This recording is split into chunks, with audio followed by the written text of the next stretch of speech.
Hola, muy buenas noches, bienvenidas y bienvenidos a nuestro ciclo de cursos cortos, ¿Cómo nos afecta el ruido en Medellín? Recuerden que esta cita semanal se da gracias al apoyo de la Submesa de Ruido de la Ciudad de Medellín, la Personería de Medellín, el Observatorio Constitucional de la Universidad Autónoma Latinoamericana, el Centro de Estudios Ambientales CELEAM, y el apoyo del concejal Daniel Carvalho. En este momento vamos a iniciar con una charla sobre cómo nos afecta el ruido en Medellín, especialmente en la salud humana. Dentro de 8 días tendremos una charla especial para hablar de cómo el ruido afecta la salud de los animales, cómo afecta a la naturaleza. Para nosotros es un placer poder contar con la compañía de nuestros invitados el día de hoy y de darle la palabra a Beatriz Salgado, miembro de la Submesa de Ruido de la Ciudad de Medellín, quien nos dará un saludo. Beatriz, bienvenida. Buenas tardes a la audiencia. Agradecerle la presencia de los invitados y por supuesto a la Submesa del Ruido y a todos sus integrantes por hacer parte de este sueño que empezará a transformar nuestras vidas, dado que se empieza a visibilizar el ruido como un tema de salud pública. Siempre lo ha sido, pero no lo hemos reconocido, tanto las autoridades como la misma comunidad, que sepan que esto es un problema que genera muchas veces en situaciones de violencia y sobre todo en los problemas de convivencia. Muchas gracias y esperamos con este ciclo de conferencias y con la participación activa de la comunidad, realmente hacer de Medellín, de cada territorio, ciudadanos también más felices, que vivamos en mucha tranquilidad y que esto beneficia sinceramente en nuestro bienestar, las personas que están en nuestro entorno, aprendamos a valorar la tranquilidad, el silencio también como una forma de vida. Y por supuesto recuerden que dentro de 8 días, como bien lo dice la profesora Erika, tendremos también una conferencia de cómo afecta el ruido en los animales. Es buscar realmente, esto es paz. Muchas gracias. Gracias, Beatriz, por tu saludo. Solo quisiera mencionar que la Mesa de Ruido de la Ciudad de Medellín es una organización de ciudadanas y ciudadanos preocupados por el ruido en la ciudad, que venimos trabajando alrededor de 2 años bajo la idea de hacer visible el problema del ruido en Medellín y además de eso establecer puentes, establecer medidas que nos lleven a un diálogo con las autoridades, pero también hacer pedagogía que también permita a las ciudadanas y ciudadanos exigir sus derechos. Vamos a ver 2 videos para iniciar con nuestra charla.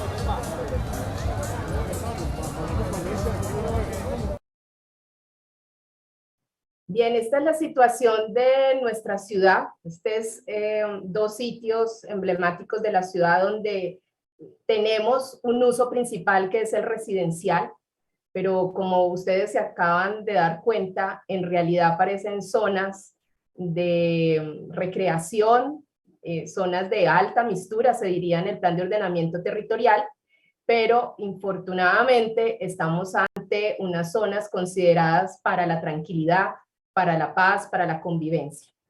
Y en ese sentido es que estos cursos están dirigidos a sensibilizar, a establecer que la tranquilidad es un derecho y que podemos convivir entre todas y todos con diversas actividades siempre que respetemos las normas mínimas de convivencia.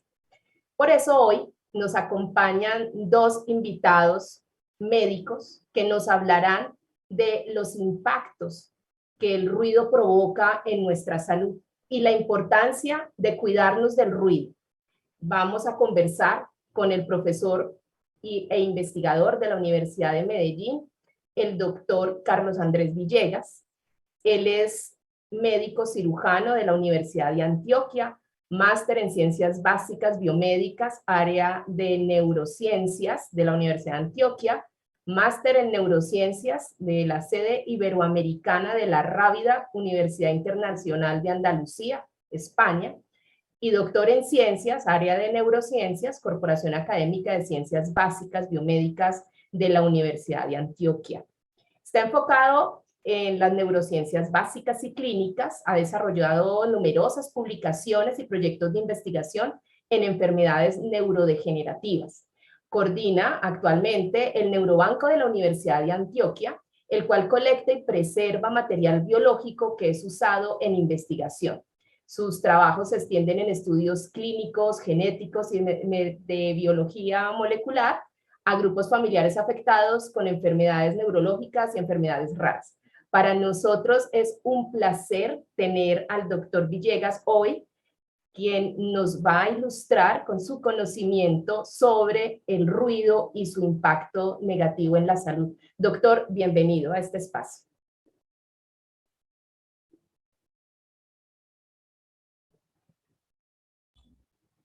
Bueno, muchas gracias por su presentación. Entonces, pues vamos a hablar un poco del ruido, sobre especialmente cómo lo percibimos y qué efectos puede tener sobre nosotros. Entonces, voy a dar para compartir pantalla.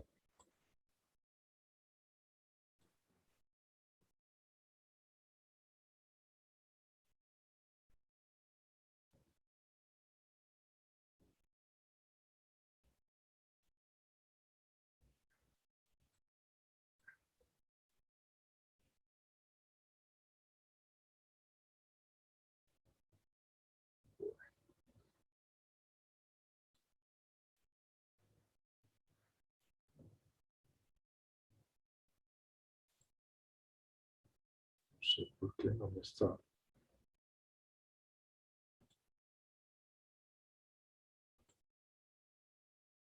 Disculpen un momento. Vuelvo a intentar.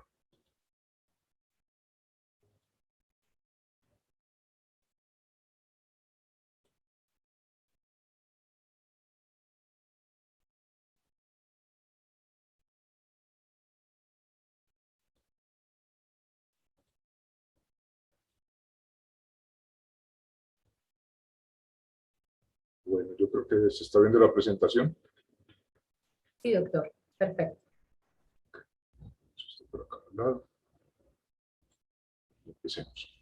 Entonces, pues vamos a ver especialmente cómo afecta el ruido a nuestra salud. Sin embargo, pues primero tenemos que hablar de qué es el ruido, ¿cierto?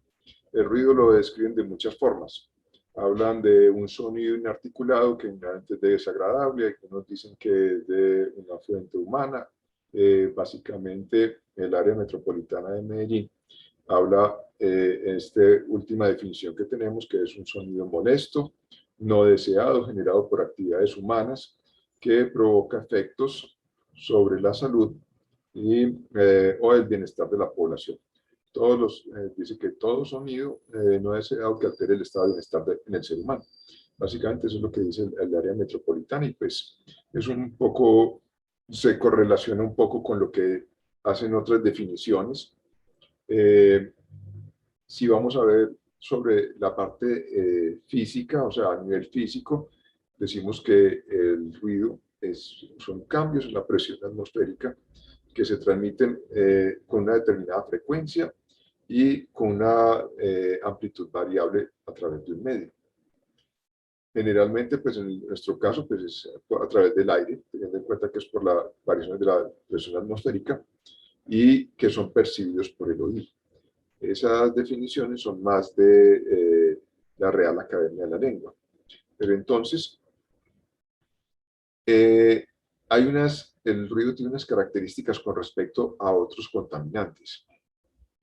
Primero, pues que es muy barato de producir, es supremamente fácil, no se acumula, es más difícil de medir y de cuantificar, no deja residuos, o sea, nosotros no nos damos cuenta de que hubo un ruido en determinado sitio.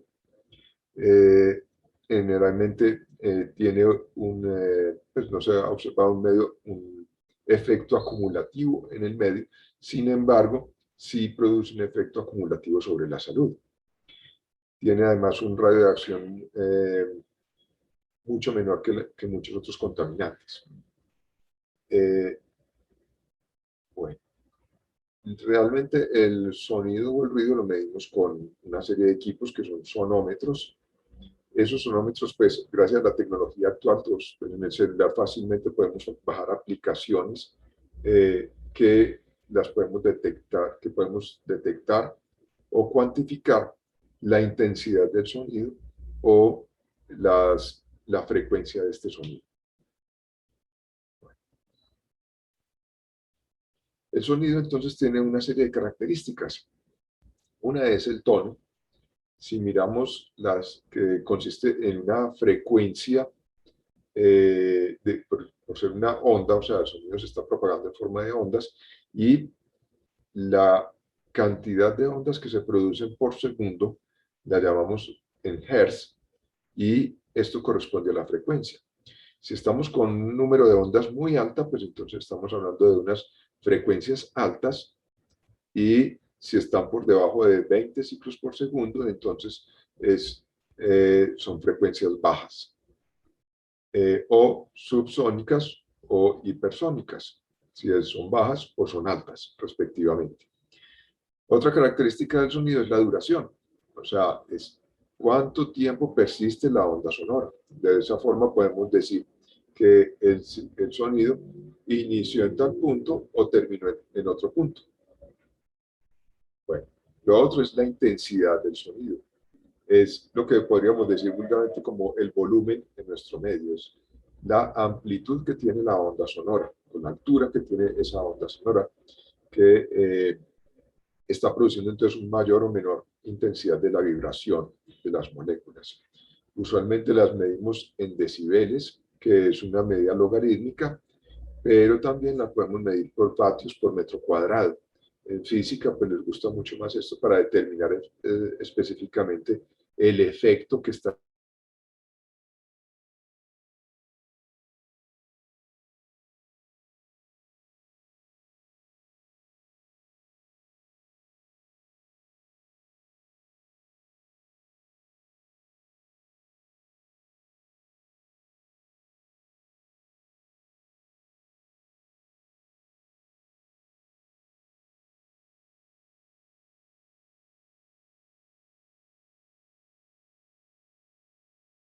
de intensidades menores a las que nosotros podemos escuchar. Intensidades de sonido por encima de 1 vatio por metro cuadrado, pues ya produce una sensación dolorosa. Si mira, otra característica del sonido, pues es el timbre. Son las variaciones que se están presentando en esas ondas sonoras, especialmente en el tono, con la cual podemos hacer la identificación de los sonidos.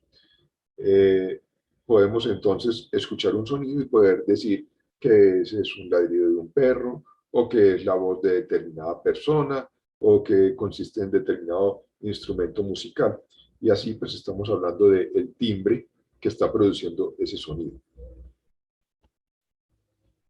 Si miramos entonces las características del sonido en forma de onda, perdón, bueno, no pongamos por ahora el cursor.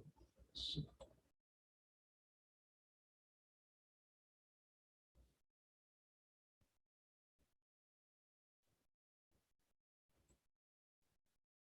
No sé si ahí logran ver el cursor, pero bueno.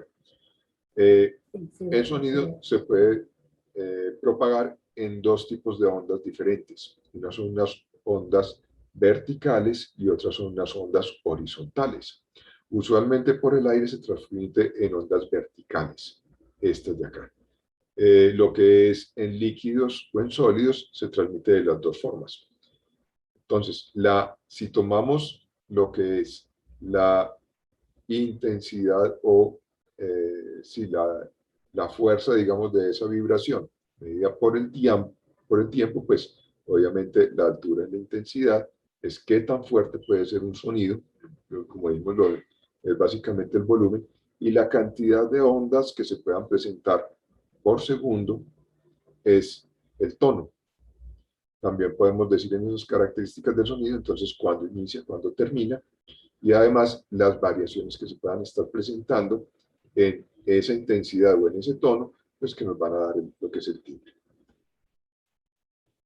Teniendo en cuenta eso, pues entonces se han hecho cuantificaciones. Básicamente, tenemos lo que ya decíamos, que el umbral de audición para nosotros es aproximadamente 0 decibeles. Una conversación habitual, pues es aproximadamente de 40 decibeles. Ya una orquesta, pues hace un sonido de cerca de 90, y cuando es de más de 130 decibeles, pues ya es un sonido claramente perjudicial. Se considera que sonidos por encima de los 90 decibeles ya están produciendo daños para el oído. Por ejemplo, el ruido de las motocicletas usualmente está por el orden de los 90-95 decibeles. Tengan en cuenta que es una escala logarítmica, ¿cierto? Lo otro es con los animales. Aquí vemos diferentes tipos de animales.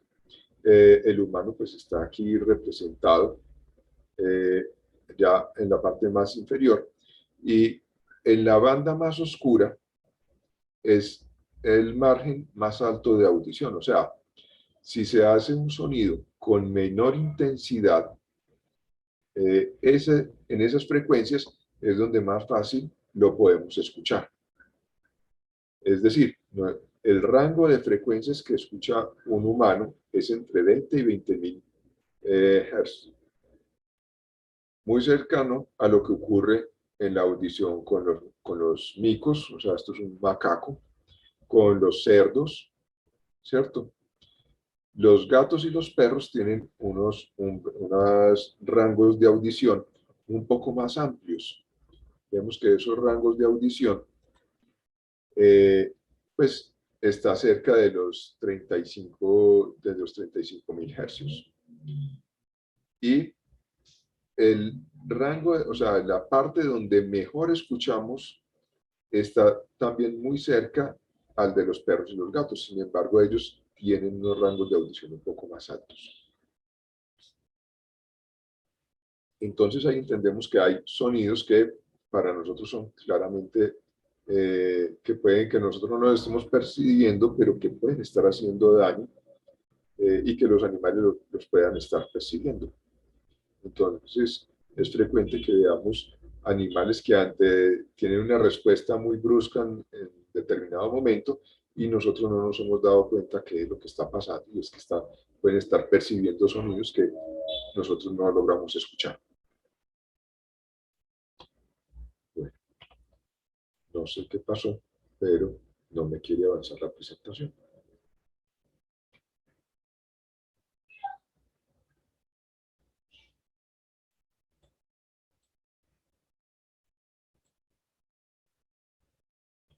Muy bien.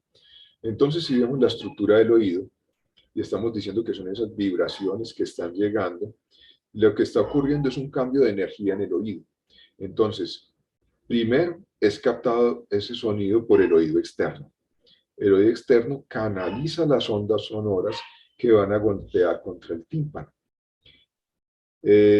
Si es un sonido de mucha intensidad, ese tímpano puede ser golpeado con bastante fuerza y se puede romper. Incluso puede romper los huesecillos. Y eso lo vemos en casos de sonidos muy fuertes, como ocurre, por ejemplo, en explosiones, que los cambios de presión ocurridos y por la onda explosiva, pues revientan con frecuencia los tímpanos.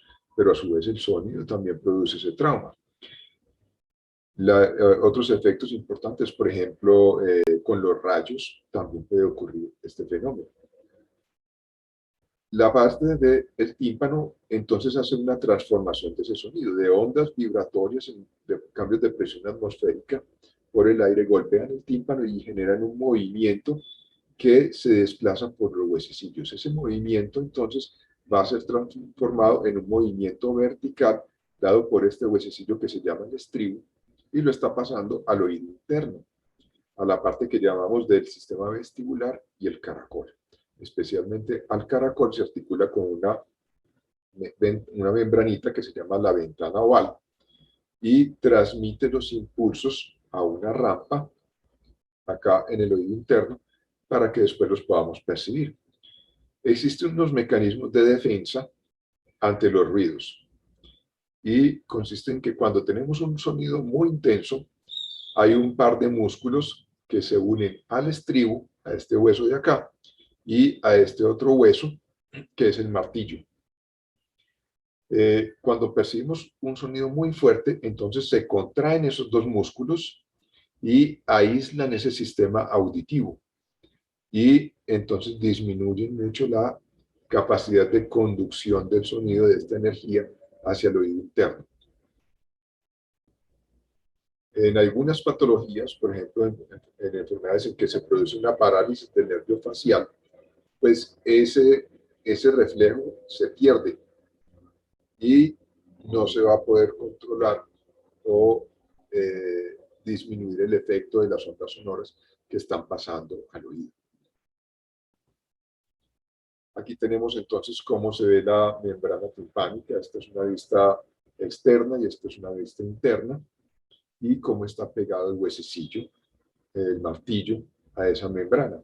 Entonces, cuando hay un sonido de bastante intensidad, pues puede romperse en cualquier parte esta membrana y pues afectar la transmisión del sonido. Aquí vemos el músculo del martillo del que les estaba hablando, que es un sistema de protección ante sonidos de gran intensidad. Por ejemplo, cuando entramos a un sitio en que hay mucho ruido, pues estos músculos se contraen y entonces disminuye nuestra percepción del sonido. Aquí vemos nuevamente los huesecillos con los respectivos músculos. El sonido una vez pasa por el estribo, pasa a la ventana oval y de la ventana oval entonces empieza a hacer un movimiento empujando aproximadamente, bueno, en este punto, que es lo que se llama la rampa vestibular a nivel del caracol. El caracol es una estructura que tenemos en el oído interno y está dividido en tres rampas. Una rampa vestibular, una rampa timpánica y un conducto coclear. Estas rampas están llenas de líquido. En este caso están llenas de un líquido que se llama perilinfa y aquí uno que se llama endolinfa. Sobre este conducto coclear hay una membrana aquí que se llama la membrana basal, sobre la cual está un órgano que se llama el órgano de Corti, que va a ser el responsable que percibamos los sonidos. Entonces, ¿qué está ocurriendo? El sonido pasa, se convierte en ese cambio de vibración sonora a un movimiento lineal, está empujando la ventana oval, que a su vez empuja sobre la rampa sobre la rampa vestibular y genera una serie de oleaje. O sea, se empiezan a producir ondas en ese líquido que tenemos en el interior de esa cavidad. Esas ondas recorren la totalidad de ese caracol y hay una comunicación en la parte superior entre la rampa vestibular y la rampa coclear que hace que esas ondas pasen a la rampa timpánica y empiezan a recorrer a todo lo largo ese caracol, generando oscilaciones en la membrana basal. Esas oscilaciones hacen que se mueva el órgano de Corti y provocan un desplazamiento. Bueno, esta es parte de las estructuras membranosas. Enseguida hablamos un poquito de esta estructura. Pero el órgano de Corti lo tenemos acá. Esta es una membrana que se llama la membrana tectórea y se empieza a generar ese desplazamiento de arriba hacia abajo y como esta membrana tectórea está pegada hacia la parte medial, entonces se genera un movimiento digamos, de adentro hacia afuera. Eso genera que unas células que hay aquí, que se llaman las células ciliadas, en estos puntos, se muevan los cilios de esas células que están unidas a unos receptores y producen la sensación de audición. Ya vamos a explicar un poquito por qué. Pero es importante que tengan en cuenta otro aspecto. Esta que es el conducto coclear, donde está el órgano de Corti, se comunica directamente con esta otra parte que es el sistema vestibular. No nos vamos a enfocar mucho en el sistema vestibular porque pues, nos interesa especialmente la parte de los ruidos, pero explica un fenómeno que se presenta cuando hay ruidos frecuentes o muy intensos, y es que este órgano es el encargado de darnos la sensación de movimiento. Cuando nosotros hacemos movimiento lineal, horizontal o de giro, este es el órgano que se encarga de informarnos hacia dónde nos estamos moviendo. Eso explica por qué cuando hay alteraciones a nivel auditivo, con frecuencia se reportan también sensaciones de mareo o vértigo o problemas de equilibrio. Aquí tenemos el órgano de Corti del que les estaba hablando. Estas son las células ciliadas internas, estas son las células ciliadas externas. Ven aquí que tienen estos como pelitos que están clavados sobre esta membrana, que es la membrana tectoria, que al moverse entonces generan un potencial eléctrico, o lo que llamamos una despolarización, la cual pasa a estas células que son las células del ganglio coclear, que están mandando sus acciones directamente a las células ciliadas, y el impulso entonces pasa a estas células. Ahí lo que sigue es un proceso. Este es el órgano de Corti, viéndolo desde otra forma. Vemos que tiene una serie de conductos por donde circulan ese líquido de la endolinfa que favorece que se dé ese cambio de polaridad en las células.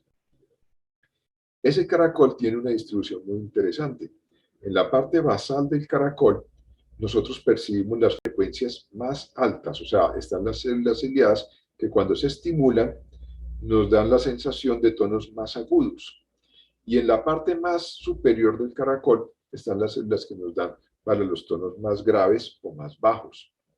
Con la edad, nosotros empezamos a perder periódicamente las células ciliadas que están en la parte más inferior. Entonces, con cada década de la vida, nosotros perdemos un porcentaje importante de esas células y vamos perdiendo la audición para los tonos más bajos. Este fenómeno se empeora pues, con fenómenos como el sometimiento a ruidos en forma crónica. No pude encontrar estudios sobre pérdida de audición por ruido en Colombia, pero sí encontré uno muy importante que lo resalta el NIH, de un estudio que se hizo en Estados Unidos y nos puede dar una idea de la gravedad del problema.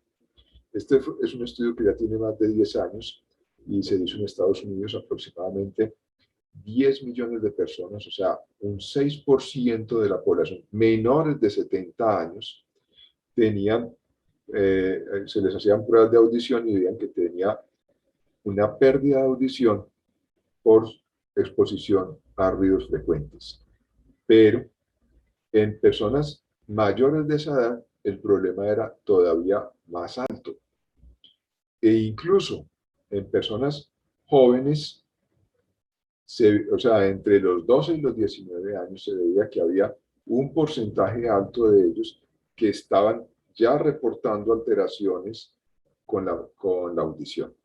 Eso se debe al uso de audífonos y de equipos sonoros que impactan directamente las ondas sonoras sobre los tímpanos y sobre el aparato auditivo. ¿Qué se daña cuando tenemos esa pérdida de audición por ruido? Que es la característica principal del sometimiento al ruido por un tiempo prolongado. Pues lo que se daña son directamente los receptores, esas células ciliadas que tenemos. O sea, cuando sometemos a un estrés o a una estimulación crónica de esas células y con bastante intensidad, causa daños en esas células ciliadas y finalmente va produciendo la muerte de esas células, lo que implica que es imposible recuperar esa pérdida de audición. O sea, no hay una forma porque es directamente el receptor que está generando el potencial de acción con una frecuencia específica para que se pueda percibir el sonido. Entonces, estamos dañando específicamente el que percibe las ondas sonoras. Y en experimentos muy interesantes que se han hecho con animales, vemos, por ejemplo, en animales expuestos a ruidos intensos durante un día, y vemos que vemos aquí en la parte de la izquierda, una imagen que la vemos con unas rayas verdes y otras rojas, y inmediatamente al lado de esta tenemos una que está marcada como B, en un estudio que ahí tengo referenciado abajo. Entonces, animales que estuvieron expuestos durante un día a intensidades de sonido altos, se empieza a ver cambios en las sinapsis que están señaladas con flechas a nivel de las conexiones sinápticas en esas células. Esas que están marcadas como IHC corresponden a las células ciliadas internas. Y vemos cómo los botones sinápticos que están señalados ahí como puntos rojitos al lado de esas bolas rojas, que son las células ciliadas, pues están marcadamente disminuidas en la imagen que está en el centro. Pero ¿qué ocurre? Si mantenemos un daño o un estímulo prolongado de sonido intenso a estos animales, en 2 semanas vemos que las células ganglionares también se empiezan a afectar. Pero a las 64 semanas, o sea, ya un tiempo bien prolongado, pues la destrucción en esas células ganglionares es marcada. O sea, no solamente se queda el daño limitado al órgano de Corti, a las células que están ahí percibiendo o siendo estimuladas por las ondas sonoras, sino que se extiende a las células que reciben la inervación por estos receptores. Y eso lleva a otro problema. Si vemos lo que es la vía auditiva, o sea, ¿qué es lo que pasa después de esas células ganglionares? Esas células ganglionares forman lo que se llama el nervio vestíbulo coclear, que van a unos núcleos en el tallo cerebral, que son los núcleos cocleares. Esto es lo que llamamos la vía auditiva. Los axones de las neuronas que tenemos ahí forman lo que se llaman las estrías acústicas, que pues no me voy a meter en mucho detalle, pero esas estrías acústicas forman después un amasijo de fibras que se llama el lemnisco lateral, que van a unos núcleos lemniscales, después van a unos núcleos en el mesencéfalo, y del mesencéfalo van a otros en el tálamo, que es el cuerpo geniculado medial. Del cuerpo geniculado medial esos estímulos hacia la corteza cerebral auditiva, y gracias a eso pues percibimos la audición. Pero ¿qué es lo que pasa acá? Que esos ruidos no solamente se quedan dañando allá a nivel del órgano de Corti y a nivel de las células ganglionares, sino que van por toda esta vía, se transmiten a estas estructuras, y estas estructuras tienen conexiones con muchos otros elementos a nivel cerebral. Entonces, es un tema muy importante de estudio en la actualidad de los diferentes daños o las diferentes relaciones que tienen los diferentes sonidos, ruidos o música sobre nuestro sistema nervioso. Se ha visto que, por ejemplo, curiosamente, mientras que el ruido produce estos daños, la música, obviamente a un sonido razonable, a una intensidad de sonido razonable, pues produce antes efectos muy favorables para nuestro cerebro. Y aprender música es un remodelamiento cerebral muy importante. Pero entonces, ¿qué pasa con el sonido? Ese sonido produce alteraciones a nivel del ritmo circadiano. Es una de las principales causas de alteraciones del ritmo circadiano. Y el ritmo circadiano pues está directamente relacionado con la producción de hormonas con el metabolismo a nivel corporal, con respuestas inmunológicas y con la frecuencia cardíaca. Entonces vemos cómo el ruido puede provocar directamente alteraciones sobre estos sistemas. Y no solamente eso, sino que el ruido es un factor directo de estrés crónico, tan importante que a nivel experimental, una forma de provocar estrés en los animales de laboratorio es básicamente someterlos a ruidos intensos durante periodos largos de tiempo. Y eso es una forma de producción de estrés crónico y nos sirve precisamente para ver cómo el estrés afecta todos estos sistemas. Por último, pues como tenemos poco tiempo, el ruido, para dar una idea de lo nocivo que es el ruido, actualmente es una de las armas que se están usando en diferentes formas. Se usan como cañones de sonido y también se usan como dispositivos acústicos de largo alcance. Se usan produciendo ondas sonoras infrasónicas o a nivel del rango de audición humana o hipersónicas. Y esas ondas entonces se ponen a determinada intensidad y producen daños bastante importantes. Pueden producir problemas de equilibrio, producen una repulsión inmediata de las personas, pueden producirse efectos a corta distancia que son los más frecuentes usados, por ejemplo, para disolver manifestaciones o ya como armas de guerra, focalizando esas ondas. Y pues pueden producir daños múltiples, no solamente como los que acabamos de ver, dañando tímpanos o sometimientos fuertes, sino que realmente logra controlar masas de personas con esas intensidades sonoras. Pues yo creo que no tenemos más tiempo, entonces estaré dispuesto para cualquiera de las dudas. Hago una pequeña corrección, yo soy de la Universidad de Antioquia, pero por lo demás, pues ya les doy las gracias a todos por la invitación. Y debo entonces de presentar. Doctor Carlos Andrés, muchísimas gracias por su presentación. Ahí ya nos vamos dando cuenta de la importancia del ruido y su afectación en nuestra salud. Yo creo que cada vez tenemos más conciencia y creo que su presentación general nos dio más elementos para estar más atentos a cuidar nuestros oídos. Bien, vamos entonces ahora a conversar con el doctor Carlos Mario Quiroz Palacio. Doctor, buenas noches.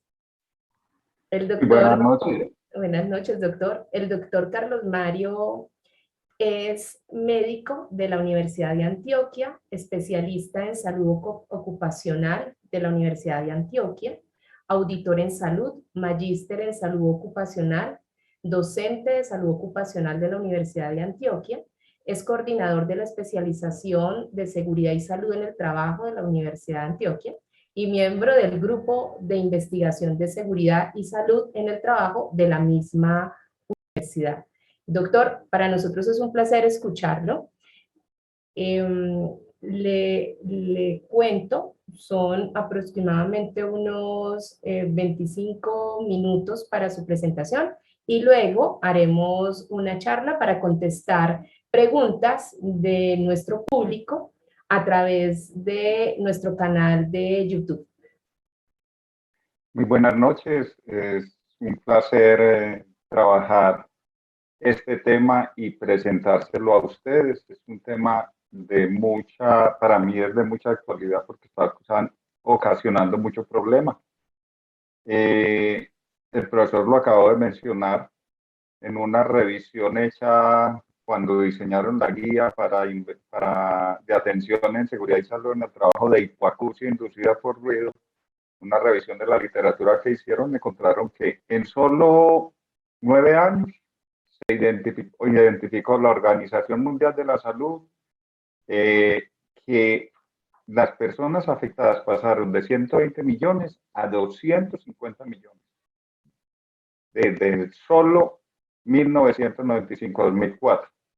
Posteriormente, la Organización Mundial de la Salud planteó que la hipoacusia ocupa el tercer lugar entre las patologías que más años de discapacidad están dando a nivel del mundo.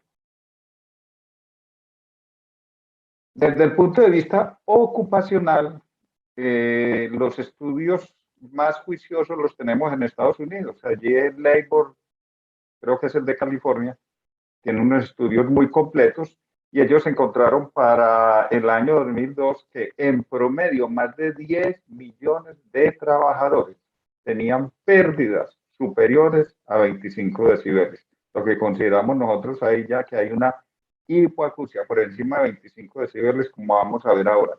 Y hay una situación muy concreta que está planteando la Organización Mundial de la Salud, y es que se planteaba que se consideraba hipoacusia por debajo de 25 decibeles, y ahora ellos plantean que tanto niños como adultos se debería tener un nivel, eres de menos 20 y no de menos 25.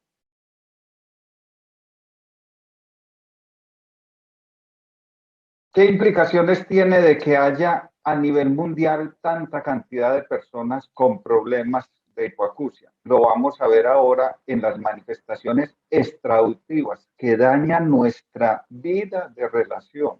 Y a nivel de los hombres se va a generar un problema importante su funcionamiento sexual, que yo hago exámenes médicos ocupacionales todos los días y evalúo audiometrías en trabajadores ya relativamente jóvenes, 35, 40, 45 años, que tienen pérdidas de la audición y además tienen otra sintomatología de disminución de la potencia sexual explicada por el efecto que tiene el ruido, que es la vasoconstricción. Para la Organización Mundial de la Salud se plantea entonces que el 5%, el 5,3% de la población mundial tiene un nivel de discapacidad representado en una pérdida importante de la audición. ¿Cuánto le puede dar una persona cuando uno va a valorar una persona con pérdida de la capacidad laboral? Puede hablar, puede escuchar, pero digamos tiene una pérdida en promedio de menos 70, que consideramos nosotros severa, solo le da un 18% del total de la pérdida de la capacidad laboral. Las personas se quejan de esta situación porque les da muy poquito y son prácticamente sordas, pero el sistema pues prácticamente plantea en su valoración que puede tener otros medios de subsistir que no sea nada más la audición, y esto es otro problema social grande. Se considera entonces discapacitante una pérdida de la capacidad laboral por encima de 40 decibeles, y después de los 60 años se va perdiendo un decibel por año de audición. La clasificación en Colombia nos plantea, se considera audición normal cuando la persona tiene hasta 25 decibeles de pérdida. Una hipoacusia leve, cuando la persona en la audiometría le resulta que tiene una pérdida de 26 a 40 expresados en decibeles. Moderada, cuando es de 41 a 55. Moderada a severa, si pierde de 56 a 70, 71 a 90, hipoacusia severa, y más de 90, hipoacusia profunda. Entonces, cuando el fonoaudiólogo hace una audiometría y le envía a uno por un trabajador que va a laborar en alturas, y a todos los trabajadores que van a laborar en alturas, y a todos los conductores hay que hacerles la audiometría. Una persona de estas tiene una hipoacusia profunda, se tiene una restricción para poder laborar. Y hay muchas personas que sin conocer bien tienen hipoacusias profundas y no pueden trabajar en alturas porque no escucharían entonces las señales para evacuación y se generaría un riesgo mayor. En Colombia, los valores límites permisibles plantean que para 24 horas, si estamos expuestos a 80 de nivel de presión sonora, pues no tendríamos problema. Si estamos expuestos a 85 decibeles, solo podríamos trabajar 8 horas. 40 horas a la semana. Si los niveles de ruido que se miden son 88 decibeles, solo podrían trabajar 4 horas. Si son 91 decibeles 2 horas, 94 decibeles 1 hora, el resto no se podrían exponer, había que estar en una parte donde no hubiese ruido. El profesor lo decía ahora, ya en nuestros celulares podemos bajar unos aplicativos que nos permiten a tener una aproximación de modo que solicitemos una medición más juiciosa, más objetiva. La voz mía a 2 metros dando clase en un salón de aproximadamente 8 metros cuadrados puede llegar a 75, 78 decibeles a 2 metros. La voz mía. Entonces, miren, personas, estos equipos de sonido, estos carros, estas motos, tienen unos niveles altísimos que si nos vamos exponiendo a largo plazo vamos a tener problemas de pérdida de la audición, más otros efectos, más otras condiciones que nos pueden llevar a eso. ¿Cuáles son las manifestaciones extraauditivas del ruido? La guía, en su revisión que hizo a nivel mundial de diferentes investigaciones, encontró que uno de los principales problemas es la dificultad en la comunicación oral. No escucha bien las cosas, tiene que decir que le repiten. No escucha el timbre, no abre la puerta, no contesta el teléfono, entonces lo tratan mal porque no quiere abrir la puerta, porque no quiere no quiere atender a la gente y es porque no escucha.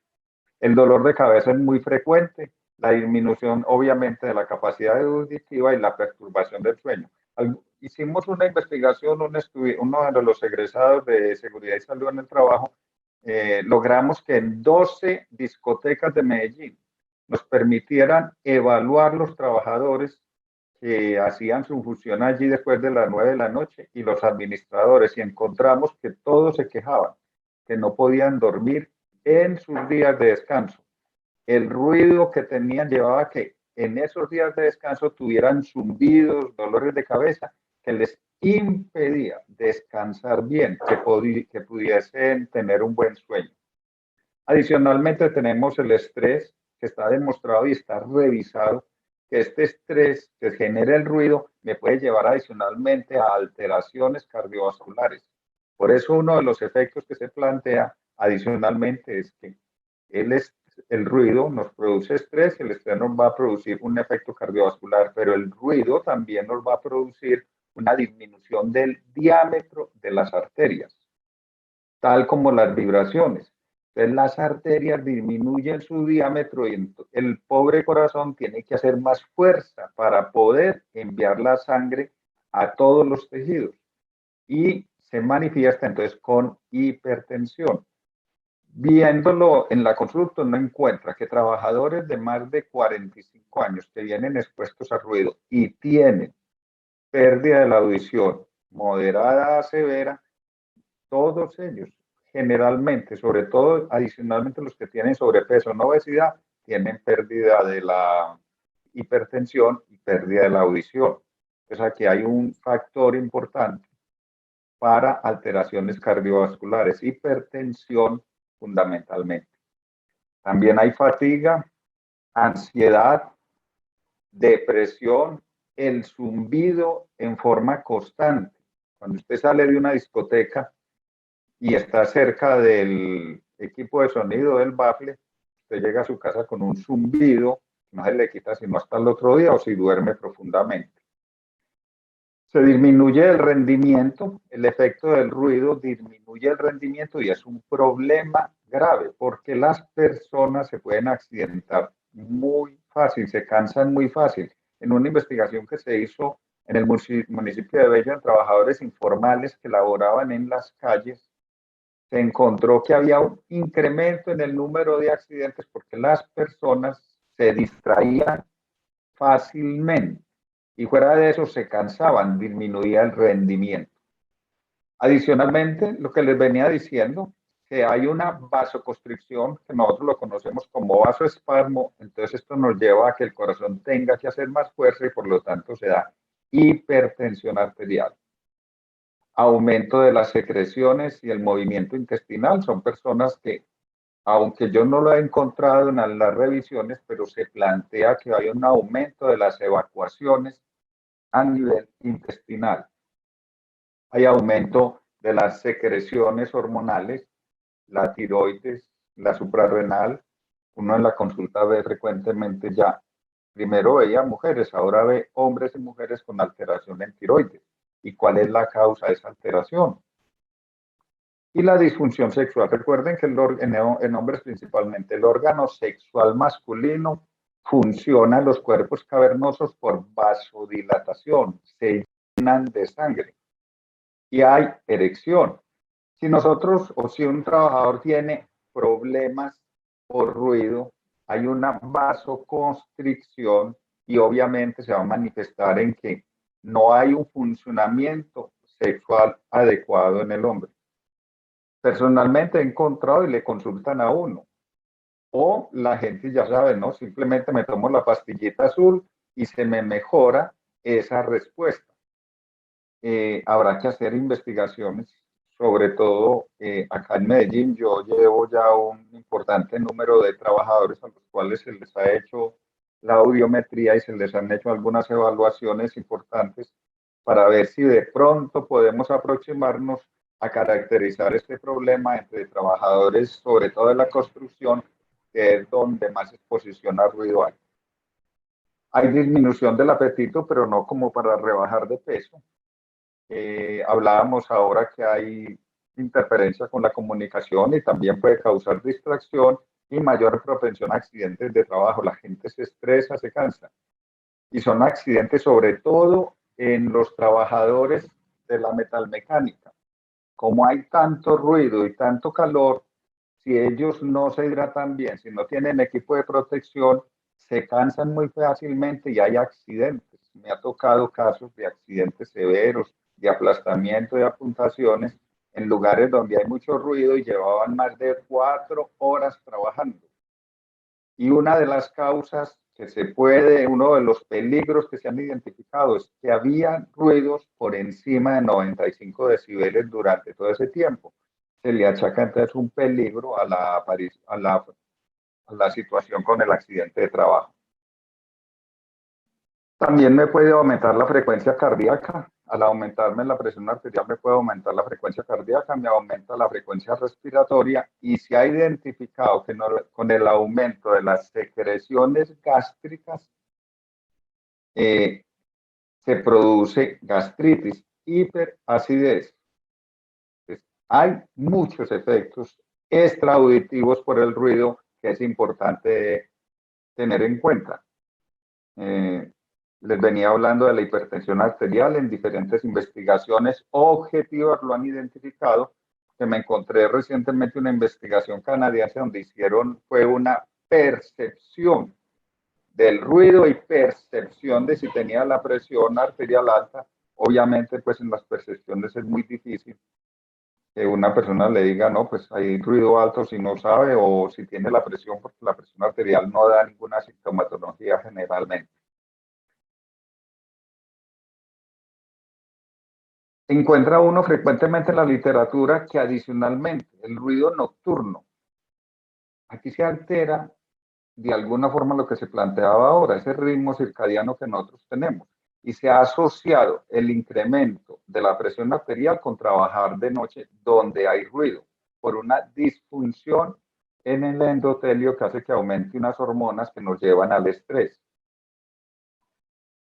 La probabilidad de infertilidad, y se ha planteado, se ha visto que es más frecuente en hombres que trabajan expuestos a ruidos en las noches. Hay una investigación que plantea esto y que es importante tenerla en cuenta para hacer las recomendaciones necesarias para orientar sobre las medidas de prevención. Uno le recomienda a las empresas, diseñen los sistemas de vigilancia, implementen los sistemas de vigilancia, pero el lío es que no tienen, digamos, los elementos, el personal para montar estos sistemas de vigilancia ambiental, de vigilancia de ruido.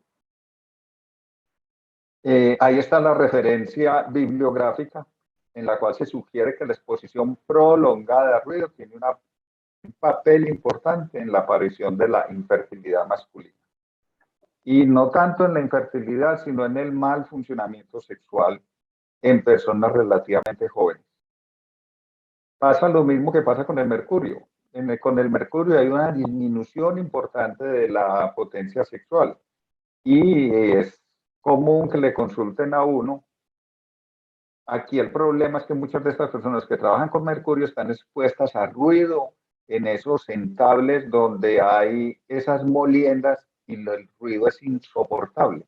Ocurre, por ejemplo, en Puerto Berrío, en Caucasia, en Segovia, en Remedios, en algunas partes en Begachí, Yalí, donde hay de estos cocos donde se muele, donde se tritura el material, se le echa mercurio y se pone a girar durante 2 horas. Entonces se expone no solo a mercurio, sino al ruido por encima de 95 decibeles. Ahí hay en una investigación reciente, un metaanálisis, es una investigación muy poderosa, se evidenció que el ruido, mire, del tráfico aumenta la incidencia de enfermedad coronaria en un 8%. Es decir, la exposición a ruido en nuestras carreteras, en nuestra ciudad, tiene un riesgo muy alto si no se controlan los niveles de emisión de ruido, sobre todo ¿para qué? Para una población laboral informal que está en las calles. Implica esto entonces el riesgo de infarto del miocardio si tenemos enfermedad coronaria y el riesgo de hipertensión. Adicionalmente, hay alteraciones en el sueño, pero evaluada subjetivamente y medida objetivamente en adultos. El ruido me puede llevar a una alteración del sueño y hay muchas investigaciones al respecto.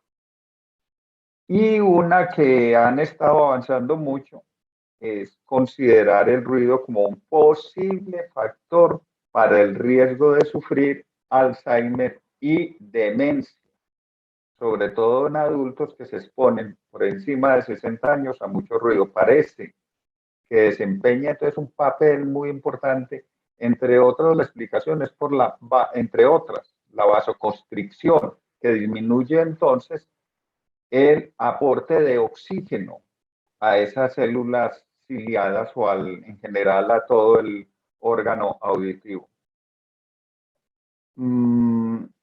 Estamos viendo cómo se acelera, cómo se triplica la enfermedad del Alzheimer en todo el mundo.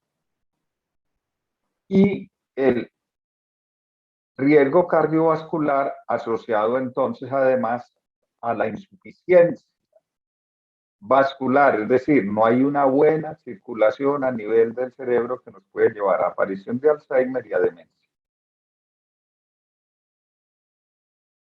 Este señor Linares, en una investigación que hizo en el 2007, sugiere que el ruido del tráfico puede empeorar los síntomas de la demencia. Nosotros tenemos muy claros, adicionalmente aquí en Colombia, que las enfermedades de tipo psicosocial, que ahí se van las de demencia, pueden tener una razón de origen laboral y el ruido es una de esas causas. Otro problemita que se nos viene y es, ¿sí?, la Perdón, contaminación doctor. que tenemos. Sí. Disculpe, doctor. ¿Podemos verificar cómo está el audio en YouTube? Por favor.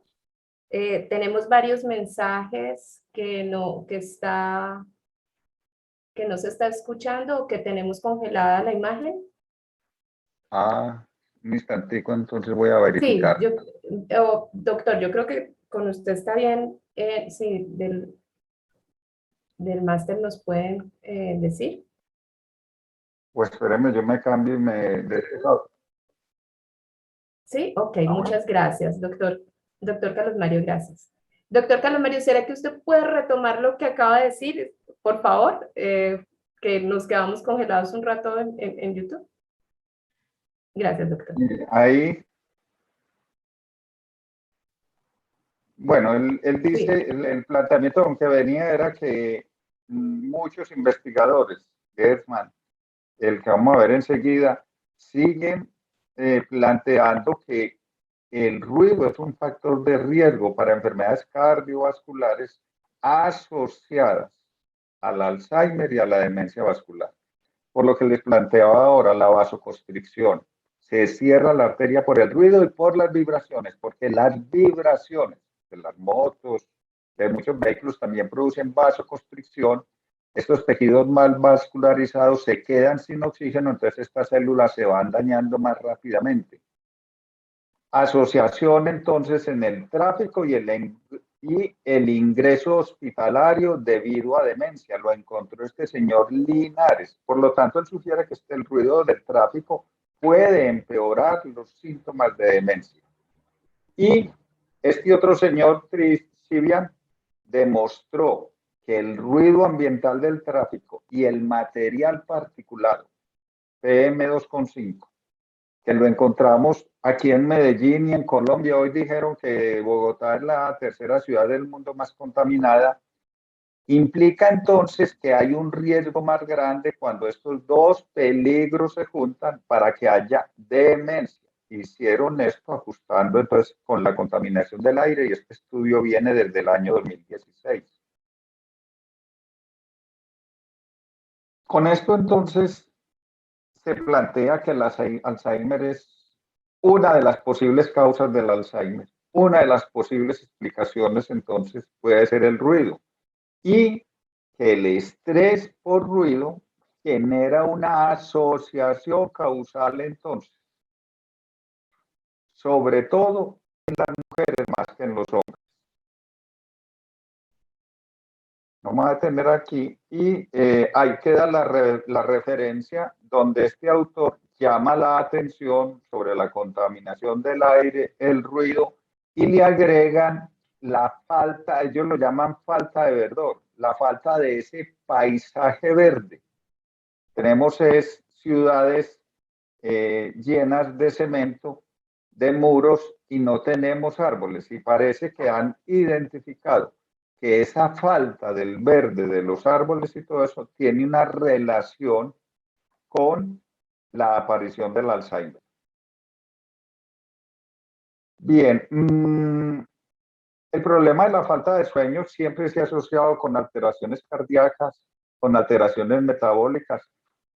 Podría ser problemas con tiroides, podría ser problemas con el páncreas, el asunto de la insulina. Hay problemas psiquiátricos, hay problemas sociales y todo esto se genera tanto en adultos como en niños. Y es frecuente que las personas que por la noche no pueden dormir por el ruido, por cualquier razón, cerca de una empresa o lo que sea, tengan somnolencias, estén cansados, cambios del humor, disminución del bienestar y el rendimiento cognitivo. Hay muchos efectos extrauditivos que nos generan problemas en nuestra vida de relación, en nuestra vida social, que no nos dejan disfrutar y que nos pueden llevar entonces a cambios del humor, a generar más riesgo de intolerancias. Es importante entenderlo.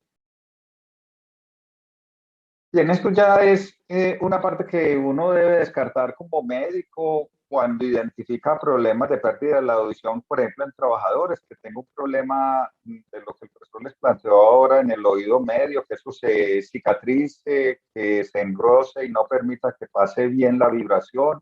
Hay problemas hereditarios. Hay medicamentos que producen pérdida de la audición. En personas que son alérgicas a la penicilina van a la farmacia y les venden garamicina o gentamicina y la persona no sabe que estos medicamentos, si no se utilizan con cuidado, con el tiempo pueden perder no solo la audición, sino que tienen daño renal. Las otitis crónicas. Bien. Yo no me voy a detener más, estos son de alguna forma algunas cuestiones que uno verifica. Sí quisiera compartirles que mucho cuidado con la aspirina, porque está demostrado que la aspirina a largo plazo puede producir o facilitar la pérdida de la audición. Los antibióticos que les decía ahora, sobre todo la garamicina, la gentamicina, los medicamentos antineoplásicos y la droga para la tuberculosis.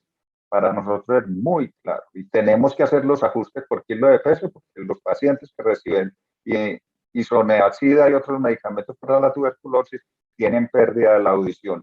Y la exposición al cigarrillo, porque produce vasoconstricción. El estudio que se hace es la audiometría. Ojalá pudiéramos hacer audiometrías a todos los que se van a exponer a ruido. Quienes están expuestos a más de 100 decibeles, según la guía, se plantea que se haga la audiometría cada 6 meses. Si los niveles de ruido están entre 82 y 99 decibeles, la audiometría se debe hacer cada año. Y si los niveles de ruido están por debajo de 82 decibeles, entonces se debería hacer cada 5 años. Termino ahí entonces con mi presentación, los 25 minutos, sí, los 25 minutos que me plantearon. Muchas gracias. Doctor Carlos Mario, muchísimas gracias. Bueno, en este momento vamos a ver las preguntas del público que nos acompaña vía YouTube. En este caso también invito al doctor Carlos Andrés Villegas. Bueno, entonces iniciamos. Para el que quiera contestar. ¿Qué es el tinnitus y cómo se previene? ¿Alguien? Bueno, pues podemos decir que el tinnitus es básicamente una percepción de un sonido agudo intenso en el oído. Es como lo que definen muchos vulgarmente como un pito que se siente en el oído, que puede ser de corta o larga duración. Pues lo primero es definir de qué está causando ese tinnitus, ¿cierto? Para poder definir cómo lo vamos a tratar. Las causas de tinnitus pueden ser múltiples, desde problemas vasculares, cardíacos, neurológicos, auditivos. Entonces, pues primero tenemos que encontrar la causa para poder definir cómo lo vamos a tratar y cómo lo podemos prevenir. Sin embargo, pues obviamente como estamos hablando de ruido, pues hay que decir que el ruido es una causa frecuente de tinnitus. Gracias, doctor. Bueno, nos saluda Gloria Duque de la Red Cultural El Poblado, Comuna 14, y nos da las gracias y a ustedes, doctores, por este espacio y pregunta si hay alguna ley que proteja a los ciudadanos de las fiestas ruidosas. Yo creo que esa pregunta es para mí.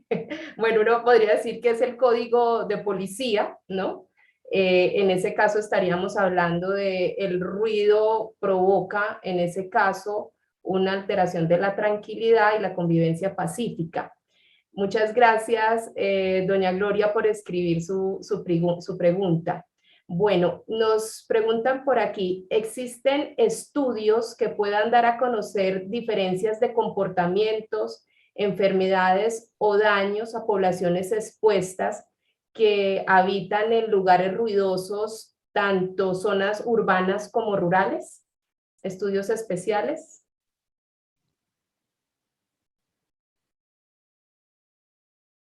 ¿Qué piensa el doctor Carlos Mario? Cuando fueron a hacer la segunda pista del Dorado en Bogotá, se hizo una investigación muy grande y se encontró que los niveles eran muy altos y encontraron personas afectadas. Ese tal vez es de los estudios más grandes que puede haber. Lastimosamente, pues no se conocen mucho los resultados, pero allá se identificaron alteraciones del sueño, se identificaron algunas cosas, incluso tuvieron que generar una barrera, no solo con tierra, sino con árboles para disminuir el paso de esas ondas y afectar a las personas. Hay muchos estudios en trabajos de grado, de especializaciones, algunos de maestría, que plantean y evidencian entonces algunos, pero particulares, en empresas principalmente, pero así ambientales. Es muy difícil porque además hay que controlar unos factores de riesgo. Ahí vemos que la contaminación ambiental tiene un efecto que hay que controlar.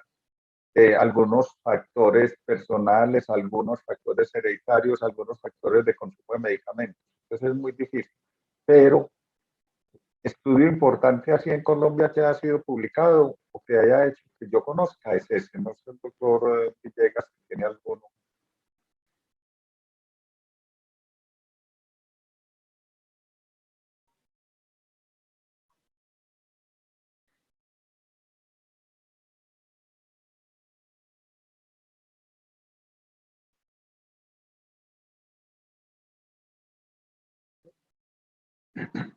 Bueno, doctor, bien, entonces podríamos seguir con la siguiente pregunta.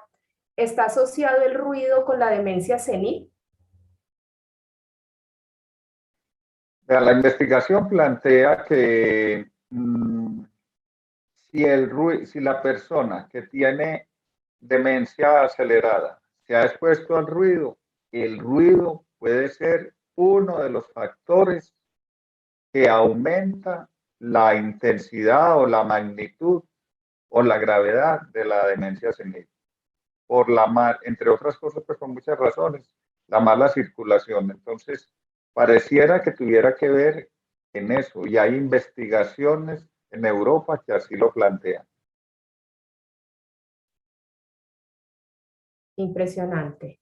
Bueno, por aquí nos preguntan, ¿cuáles son los decibeles en los cuales o con los cuales podemos vivir con calidad de vida?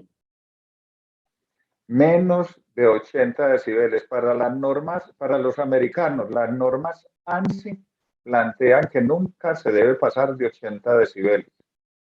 Y aquí en Colombia hay una norma, pues yo la recomiendo a los estudiantes que la revisen, creo que la 627 de abril, donde plantea, por ejemplo, cuáles son los niveles que se deben tener, digamos, en áreas donde hay colegios, en áreas donde hay bibliotecas, en áreas donde hay hospitales o en áreas donde hay parques públicos. Ahí se plantean claramente los decibeles que nunca se deberían pasar. Incluso da respuesta a la pregunta que plantearon ahora de noche. Nunca debe pasar de noche de 45 decibeles en zonas de tranquilidad e incluso en el campo, por lo que me creo que van a ver dentro de 8 días, la disminución de la producción, por ejemplo, de leche por los animales o el retiro de animales. Pero hay normas aquí que sí aplican y que uno las debería hacer cumplir para uno vivir cómodamente. Por ejemplo, para trabajar en las oficinas no se debe pasar de 70 decibeles. Entonces, si tienen un aire acondicionado o un ventilador que está por encima de 70 decibeles, hay que controlarlo porque la norma dice genera desconcentración, genera otras cosas. Entonces, para laborar, nunca debe pasar de 70 decibeles. Doctor, ¿cuáles serían unas medidas preventivas contra el ruido?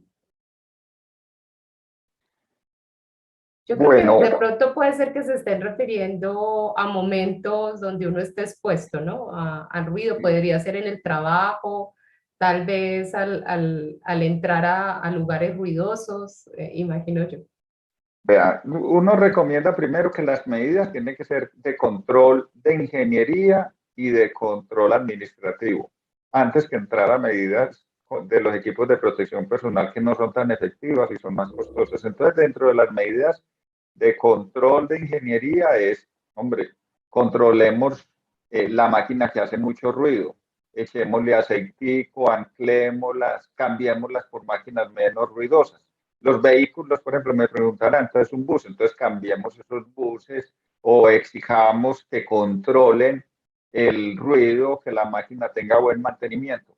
Ahora, si son fuentes fijas, entonces usted tiene que encerrar, que no puede disminuir en la fuente la producción de ruido, entonces haga encerramiento, haga mantenimiento. Y lo último que se hace ya, pues, tiene que ver con los equipos de protección personal, que son los equipos que los tapones auditivos o los protectores de copa, que son muy incómodos para muchas personas, generan en algunos dermatitis, pueden ser costosos y no son tan efectivos como el control en la fuente. Perfecto, doctor, muchas gracias. Tenemos otra pregunta que dice, ¿el Alzheimer está relacionado con el ruido? Sí, hay muchas investigaciones que están planteando que tiene que ver, es uno de los peligros, el ruido, que puede llevar a que el Alzheimer se dé. Por lo tanto, pues hay un Alzheimer que puede ser hereditario porque uno lo ha identificado en familias, aunque no he revisado mucho sobre el tema, pero sí por el efecto que tiene el ruido en la vasoconstricción, aumenta entonces el riesgo de la aparición del Alzheimer o de la demencia senil. Sí, doctor, muchísimas gracias. Bueno, tengo muchas preguntas más dirigidas a las autoridades municipales y ambientales de la ciudad, claro, sobre qué pasa, por qué no hay control, no se cumplen las políticas públicas, se pueden hacer demandas.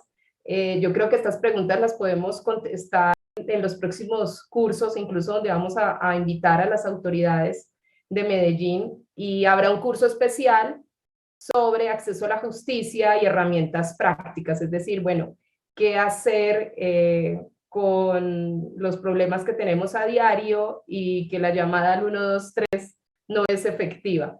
Bien, doctor, bien, acá tenemos una pregunta sobre las niñas y los niños. Nos dicen cómo proteger a las niñas y los niños de los problemas de ruido. Pues definitivamente lo primero es conocer la norma y saber que se deben cumplir estrictamente con ellos esos niveles. Esa resolución que hay, la resolución 2400 del 79 para nosotros y una resolución del 2007, la 627, no recuerdo, que dice cuáles son los niveles de ruido a los cuales nunca se debe pasar, eso se debería cumplir. Es decir, un control en la fuente. Sensibilizar a la comunidad. A mí me parece, usted lo acaba de decir, son muy poquitas las recomendaciones que uno escucha en la televisión y en la radio, planteadas en la disminución del ruido y en el planteamiento de los niveles anormales de ruido. Que uno en la consulta diaria ve problemas graves, sobre todo muchachos jóvenes de 25 años que llevan 10 años escuchando con audífonos y manejando moto, ya con pérdida de la audición y con el riesgo entonces de problemas cardiovasculares y de mal funcionamiento sexual. Entonces, lo importante es que el municipio, pues, las autoridades, los colegios, todos nos sensibilicemos al respecto y hagamos educación. Yo pienso pues que a las malas no, sino que hay que hacer mucha comunicación, mucha sobre el problema a largo plazo, sobre cómo prevenirlo, sobre hacerle mantenimiento, sobre prohibir motos que generan un ruido exagerado y muchos niños les gusta eso, delante de ellos hacen eso. Si ellos se exponen mucho tiempo, más de 4 horas, a niveles muy altos de ruido, a largo plazo van a tener pérdida de la audición. Sí, hay un tema que nosotros tratamos mucho en la mesa de ruido, y es que cuando nos acercamos a los comerciantes, les contamos que no solo estamos hablando del bienestar de los residentes que viven al lado de los locales comerciales, ¿no?, abiertos al público, sino de la misma salud de los trabajadores. Y bueno, y eso es motivo incluso de risa, ¿verdad? Entonces, nos toca hacer una labor de sensibilización muy importante para que tanto los empresarios como los trabajadores sean conscientes de que el ruido, como se llama uno de nuestros cursos próximos, no es el secreto del éxito. Yo creo que a largo plazo lo que tendremos es más bien una cantidad de riesgos laborales incontrolables porque finalmente no se tuvo una prevención a tiempo de estos problemas de ruido. Bueno, tenemos otra, bueno, bien, acá tenemos una pregunta sobre el tinnitus nuevamente, y nos dicen que si habría tips para calmar o manejar el tinnitus.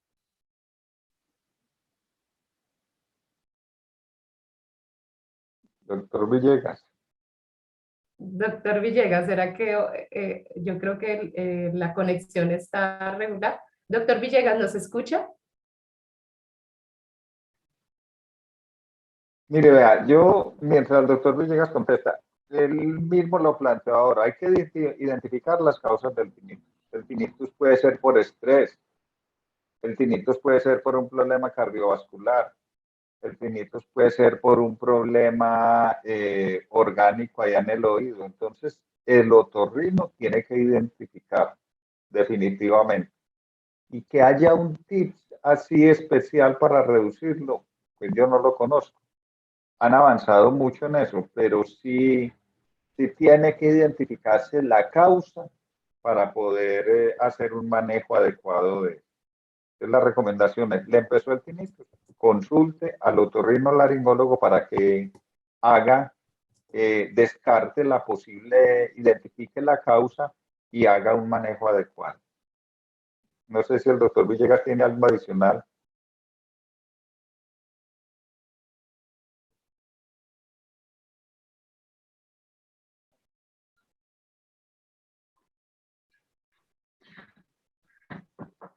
Bueno, yo creo que sí tenemos un problema de conexión. Hace rato, tal vez el fuerte aguacero que nos está azotando en esta zona de la ciudad. Bien, bueno. Pido disculpas, no sé qué está pasando con la conexión, pero está... Sí, tenemos problemas de conexión, doctor. Se está fraccionando, me está desconectando cada momento, sí, y sigo quedándome sin conexión. Sí, doctor, sí, parece ser que esa es la Se está situación pausando en todo el este tiempo. momento. Sí, es cierto. Bueno, nos dicen en YouTube que no hay más preguntas. Entonces, en ese caso, les doy las gracias por haber aceptado esta invitación. A todos a quienes nos acompañaron hoy desde el canal de YouTube de la Universidad de Medellín. También las gracias por estar en este segundo curso de nuestro ciclo de cursos ¿Cómo nos afecta el ruido en Medellín? Doctor Carlos Andrés Villegas, un gusto haber escuchado su charla. Doctor Carlos Mario Quirós, también un placer haberlo escuchado. Nuevamente les reitero el agradecimiento de la Universidad de Medellín, de la Clínica Jurídica de Interés Público, de la Submesa de Ruido por acompañarnos hoy, y siempre sean bienvenidos, esta es su casa. Y no sé si en este momento tenemos buena conexión. Doctor Villegas, ¿nos escucha? Creo que perdimos nuevamente. Bien, entonces en este momento pues un saludo. Doctor Carlos Mario, lo escuchamos.